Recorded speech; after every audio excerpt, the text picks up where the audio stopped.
Assalamu alaikum dear students. We are going to study mathematics. Today is our first lecture, 11th March 2026. We are going to study about the rational numbers and irrational numbers.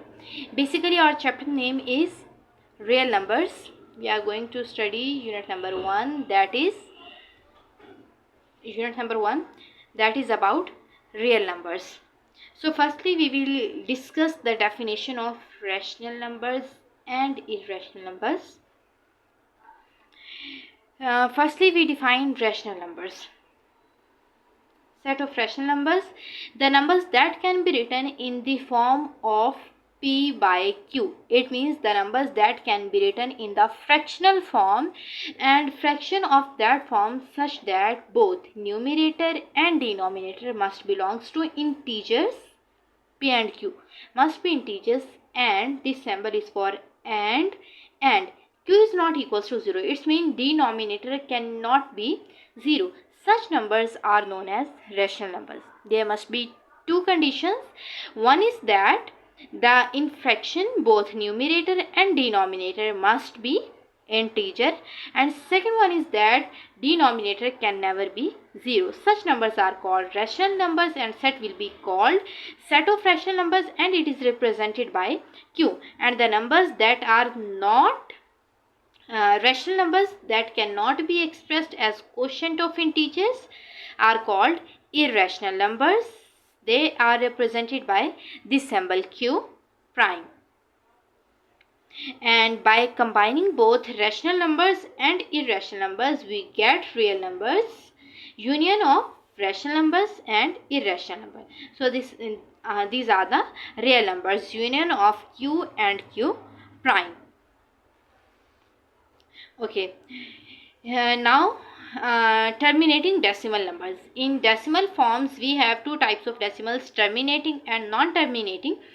Terminating decimal numbers are decimal number with a finite number of digits after decimal point is called terminating decimal number. Such decimals which have finite number of digits after decimal points, like 1/4 is equal to 0.25, it have two decimal places. Similarly, 8/25 is equal to 0.32. It also have finite number of digits after decimal. And similarly, 3/8, 4/5, these are terminating decimal numbers because they have finite number of digits after decimal point.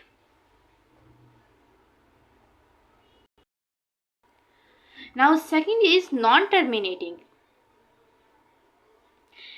As we have discussed, terminating decimal have finite number of digits after decimal. Non-terminating decimal have infinite number of digits.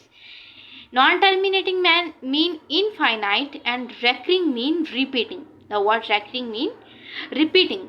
These have infinite number of digits after decimal point, and these digits will be repeating in some special pattern.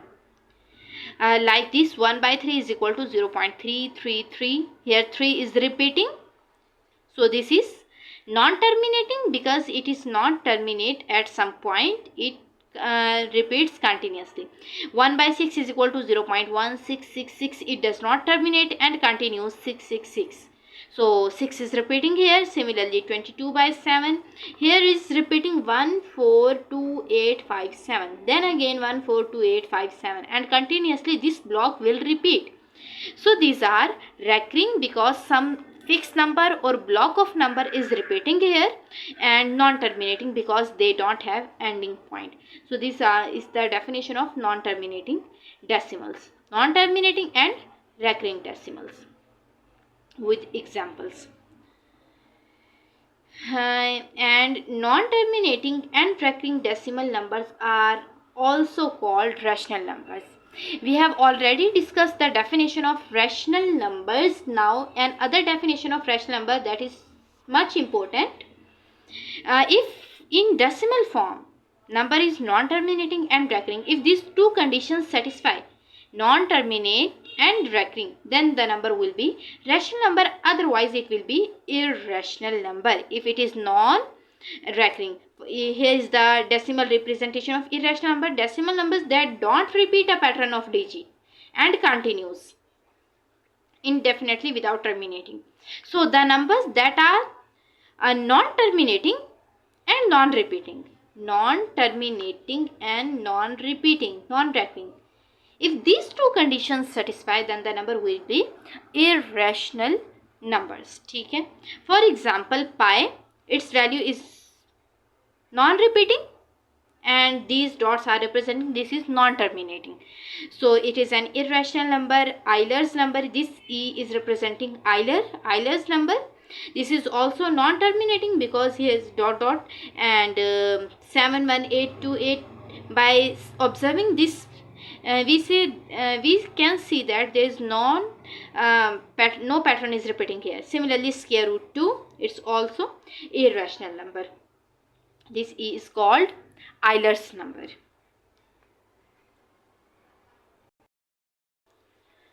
Now we have example.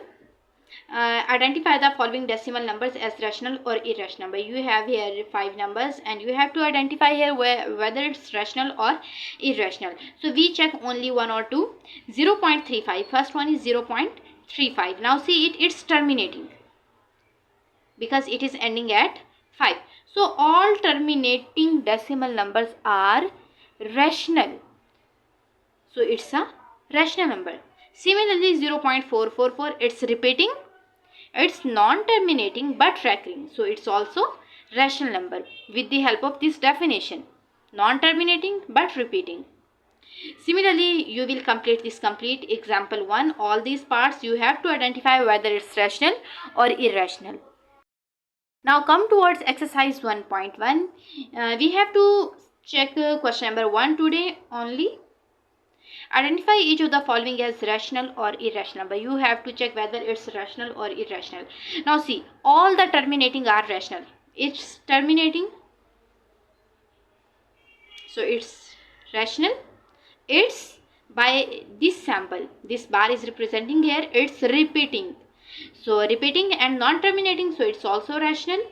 Euler number we have discussed already, irrational number. It is in the fraction form, numerator, denominator both are integers, so rational. So you will complete this complete exercise. If you check this number, square root 7, it's irrational. Now how it's irrational? You have to learn one thing. If there is non-perfect square number in square root, non-perfect square number, it will always irrational.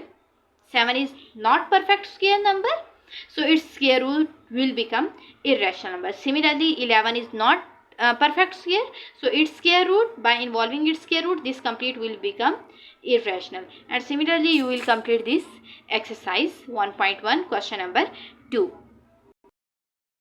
And one point to remember is that rational number plus irrational number is equal to irrational number. When we merge rational or irrational numbers, or we add rational or irrational number, sum of rational and irrational number is always irrational number. And similarly, product of rational and irrational number is always irrational number. In product, 0 cannot be included because if we add 0, then product will become 0 and 0 is rational. So exclude 0 from here. Excluding 0, rational and irrational number, product of these will be irrational number. Students, today we have only this work. You have to learn and write these definitions, and you have to solve this exercise 1.1 question number 1 on your notebooks. Wish you all the best. Thank you. Allah Hafiz.